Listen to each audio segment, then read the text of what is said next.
So it's Saturday the 28th of January now, and I'm back in the USA after having flown from Sydney on QF7, which is the Airbus A380 operating direct from Sydney to Dallas. Once again, I used my Bad Elf GPS units to record the flight, and it's a seamless log without any dropouts. I'll talk about that in a separate video because I've also got some footage from a couple of Galaxy tabs. But during this flight, I took the opportunity also to just compare the position of the wingtip to the horizon as we were climbing, and I specifically requested an upper deck seat on the right hand side with a window just for these experiments, and I was nicely in line with the wingtip. So what we're looking at there is just my seating position looking out across the wing. We're on the ground in Sydney just as we were taxiing out for takeoff. Now you'll notice the wingtip is significantly below the horizon. Just discount that because when the aircraft is on the ground, the wing will be flexing down under its own weight. But once the aircraft gets airborne, the wing is supporting the rest of the weight of the aircraft, so it's going to be flexing upwards. As we took off, this is at about 5,000 to 6,000 feet. You'll notice the position of the horizon is just cutting through the bottom of that winglet. Now as we climbed further, you'll see that the horizon was definitely dropping. And as we get up to cruise altitude, and I reference it all via the altimeter in the GPS, you'll see that the horizon is dropping even further. What I did, and you'll see this in the video, is I just moved the camera up and down in the window just to show that there was no perspective that was causing the change in the position of the horizon. It was actually just related to the altitude. When we're up in the cruise, you'll see just how much it has changed from originally being up here. You see there's several degrees drop, as you would expect operating up at around 36,000 feet.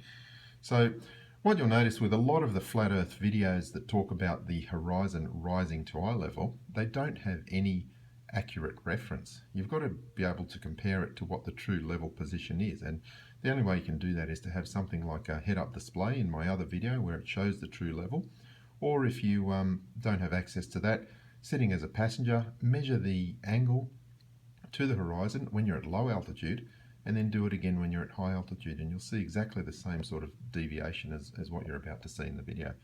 When we were coming into land, just in the last part, you'll see the horizon was right up near the wingtip again. So anyway, I'll just play this video. You can watch it, and it's fairly clear evidence that the horizon actually does drop as we gain altitude.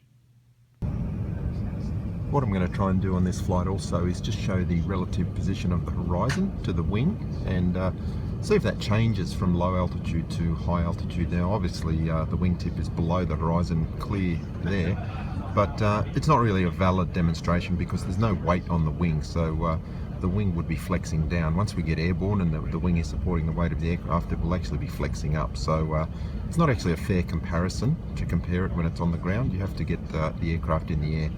We'll take a look at it again. So we're just approaching 6,000 feet on climb after taking off from Sydney, and that's about 1,700 metres altitude. If we have a look out the window, just notice where the horizon is in relation to the wingtip at this altitude. What I'm going to do is just move the camera down and up in the window. You see there's very little perspective change on the wingtip.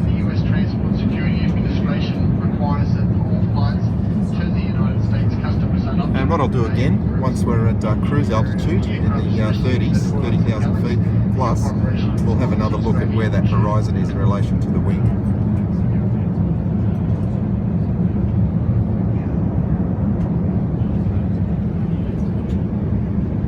So now just over 7,000 feet altitude.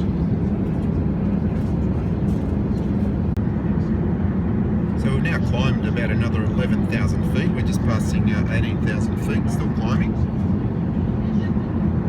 5,500 metres. And if we look at the wing now, you'll see the lower part of the winglet is now above the horizon. At lower altitude it was actually just intersecting the horizon. Again, we'll just move the camera up and down to make sure it's not just perspective causing this. The lower part of the winglet above the horizon, and we're not even at 20,000 feet yet, so you'll see once we get up to the mid-30s, cruising altitude, it's going to show the horizon has dropped even further. So just passing 21,000 feet now on climb, 6,400 metres. Still have a good GPS lock. Now what I want you to notice is that the horizon is now clearly below the lower part of the winglet on the wing, and again I'll move the camera up and down in the window so you can see it's not being caused by any perspective.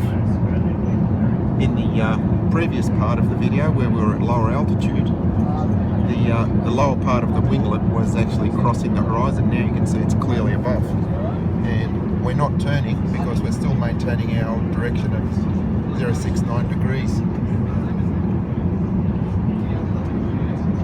So the aircraft is actually not turning. You're getting a realistic perspective of the wingtip in relation to the horizon. So we're approaching 30,000 feet now, still climbing, still heading 069 degrees, almost 9,000 metres. And if we have a look now again at the wingtip, you'll see that the horizon has dropped even further.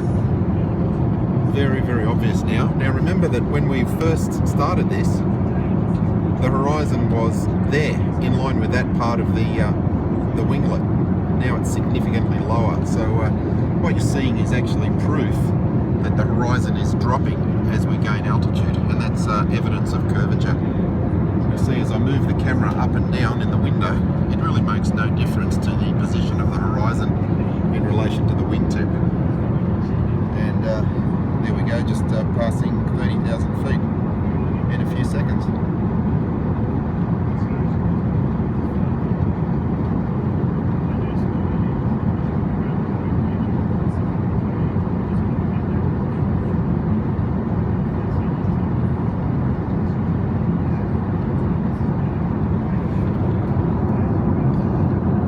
Look how much the horizon has dropped compared to the first part of this video.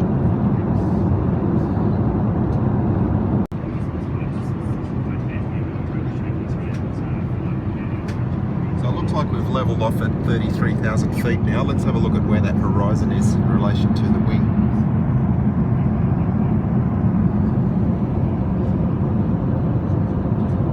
You'll see it's significantly lower than where it was when we were flying at lower altitudes.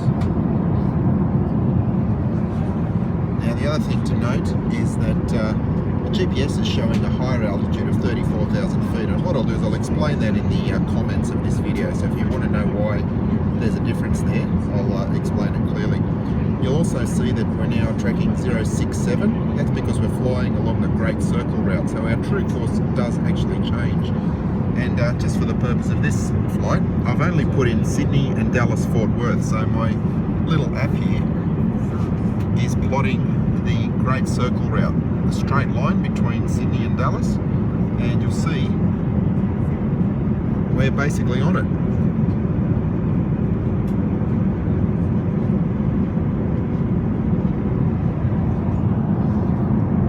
There's clear evidence of the horizon drop there by several degrees.